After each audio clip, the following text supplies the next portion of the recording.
សួស្តីបងប្អូនថ្ងៃនេះឆាសណ្តែកបដោះជាមួយដើមកញ្ឆាយជាមួយដើមខ្ទឹមបងប្អូនការខ្ទឹមមិនមែនដើមខ្ទឹមទេតែផ្ទះខ្ញុំទៅលើបឆាអត់ប្រើប្រេងឆាបងប្អូនតាក៏អត់ហូបប្រេងឆាអញ្ចឹងខ្ញុំពលឿយសាច់ជ្រូកនឹងយកតាណាសាច់ខ្លាញ់បងប្អូនជំនួសប្រេងឆាយើងយកមកងាស់វាទៅយើងយកខ្លាញ់យើងយកតាណាខ្លាញ់យើងយកមកចំហៀវវាបងប្អូនចំហៀវយកដាក់ឆាឲ្យយើងប្រើខ្លាញ់ជំនួសពួកប្តីខ្ញុំក៏អត់ហូបសោះនឹងប្រេងឆាបងអូនអញ្ចឹងខ្ញុំយកខ្លាញ់ជ្រូកនេះចំហៀវជំនួសធ្វើជាប្រេងឆាជំនួសហ្មងពួកហូបខ្លាញ់ជ្រូកវាល្អជាងប្រេងឆាអញ្ចឹងប្តីខ្ញុំក៏អត់ហូបប្រេងឆាក៏យកសាច់ជ្រូក3ជាន់ហ្នឹងយកតាណាខ្លាញ់ហ្នឹងមកចំហៀវយកសាច់ដាក់ឆាបងអូនយកខ្លាញ់ដាក់ឆាជំនួសប្រេងឆាអញ្ចឹងគ្រឿងឆារបស់ខ្ញុំមានប៉ុណ្ណឹងបងអូនលាយថ្លើមលាយសាច់ជ្រូក3ជាន់ហើយនឹងថ្លើមបន្តិចហើយនឹងនេះការខ្ទឹមបងអូនការខ្ទឹមហើយនឹងដើមកញ្ឆាយបងអូនដើមកញ្ឆាយហើយនឹងសណ្តែកបដោះនឹងឯងអាហ្នឹងគ្រឿងឆាតែបដោះរបស់ខ្ញុំតែប៉ុណ្្នឹងឯងបងអូនហើយដំខ្ទឹមសិនខ្ញុំមកដាក់ឈាមទេបងអូនឈាមវាហូបទៅវាមិនមានជាតិជើអីទេឈាមបងអូនអញ្ចឹងខ្ញុំក៏អត់ដាក់ទេដាក់តែសាច់ហើយនឹងថ្លើមនឹងឯង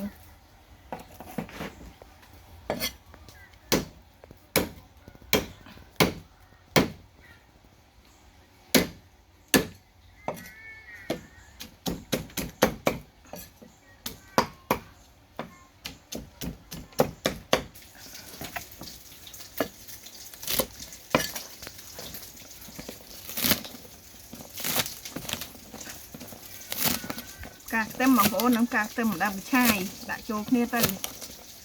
ហ្នឹងបងប្អូនការខ្ទឹមអាហ្នឹងដើមកញ្ឆាយនិងការខ្ទឹមតែប៉ុណ្្នឹងឯងបងប្អូនអើយ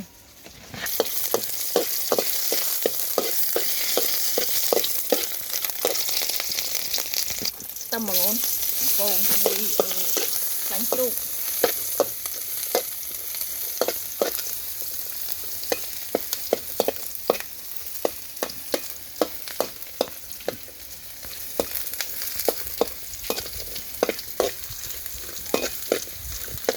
ហើយខ្ញុំចាក់សាច់3ជាន់ហើយនឹងថ្លើមហ្មង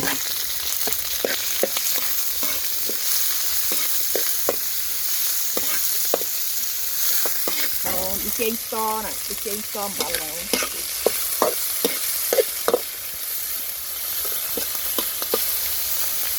បងប្អូននឹងចង់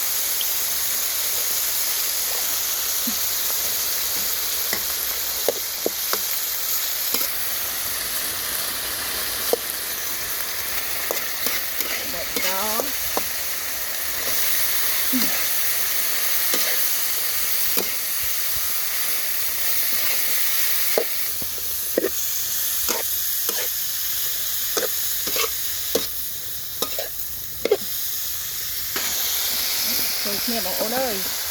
ការកញ្ឆាយហើយនឹងការខ្ទឹមហើយដើមកញ្ឆាយបងអូនដាក់ចូលគ្នាហ្មង